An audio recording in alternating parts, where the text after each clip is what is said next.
What's at stake for us is we've had two movies that audiences adored. The challenge is coming up with ideas that are new, fresh, and unique. It's important to up the threat level because you want to continually bring new experiences to the audience. It's absolutely essential for the audience to believe that these guys are really in danger.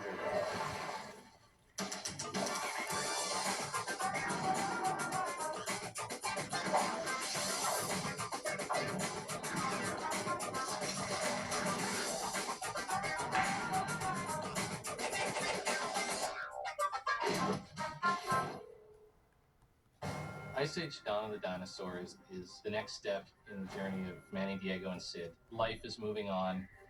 Manny's starting a family. Oh, Manny.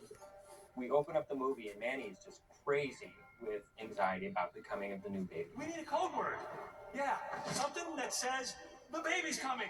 Sid feels that maybe he's not part of a family. He goes looking for a new family. Sid finds 3 dinosaur eggs That he adopts. And these eggs become dinosaurs. that set off this whole big journey down to an underground world where Sid has been taken by the mother of the 3 eggs. Our guys need to go rescue Sid. And they really have no clue about what's down here. I feel so puny. And they happen upon this character, Buck, who has been lost down here for a very long time. Are you ready for adventure? Yes, sir!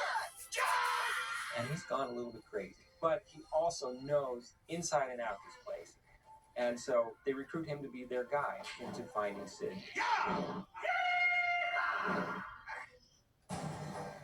The flower sequence is one of the most exciting sequences because it's built on all these elements of tension. Manny, Ellie, and Diego walk into the jungle of misery, and they're surrounded by all these beautiful flowers. But Ellie has a funny feeling. Hold on. Why?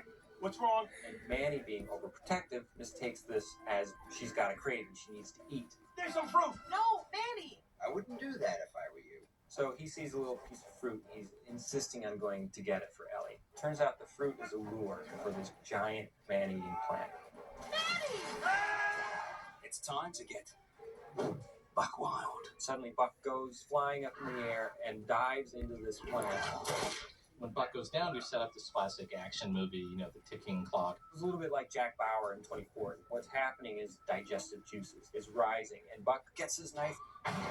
He just barely reaches out and he cuts the other thing and he defuses the bomb.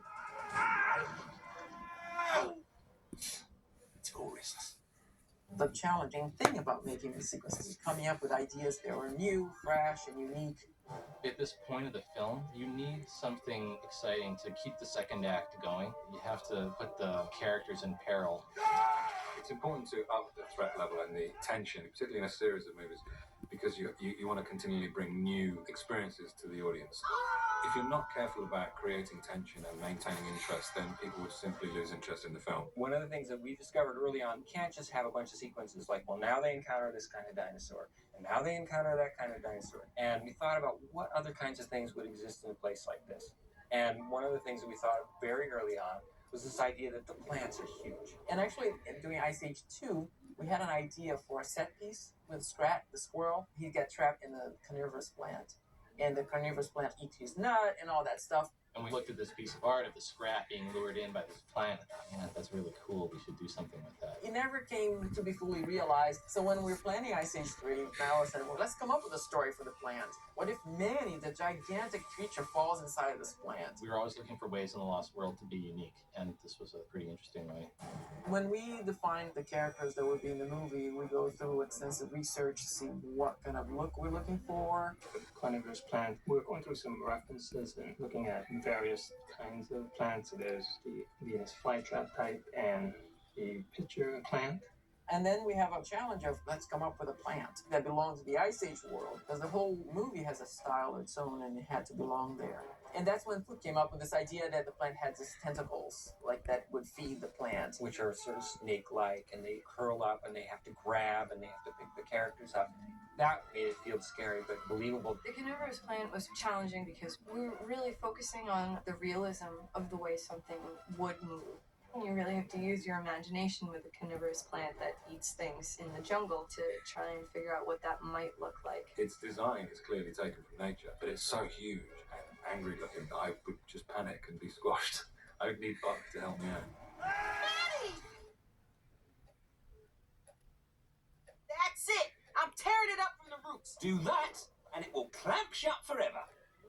We always thought that Buck would be a great character for the sequence because he knows the world, and he's in contrast with Manny.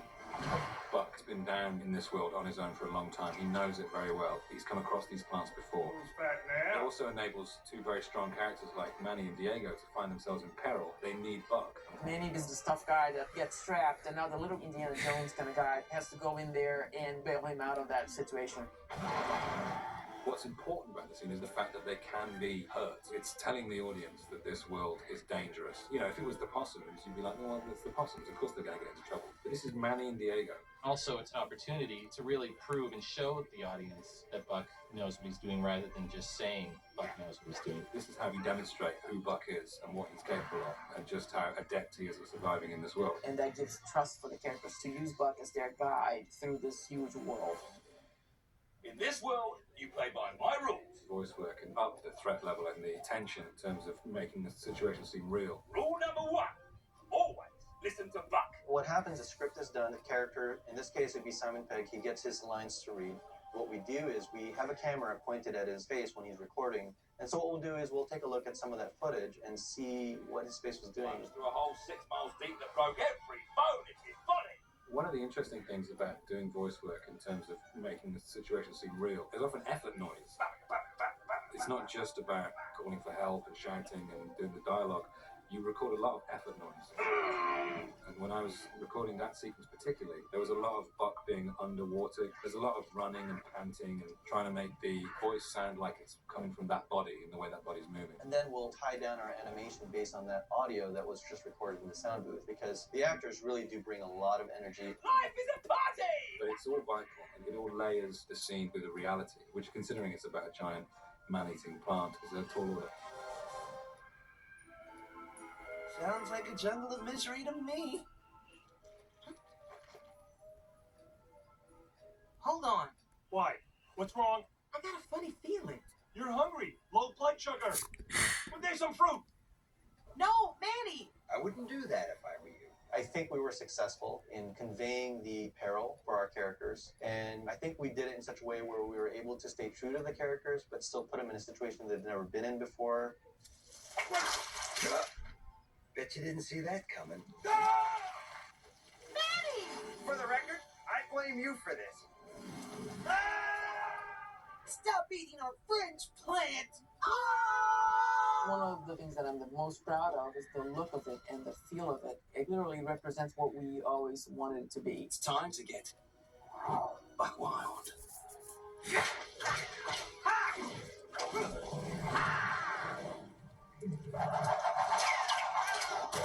I'm really excited for audiences to see the sequence because it's a whole lot of fun to watch.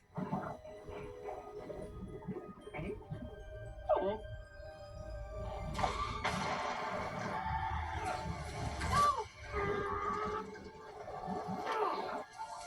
I think it plays great for the storytelling. It plays great as a sequence in and of itself, and it's just a whole lot of fun.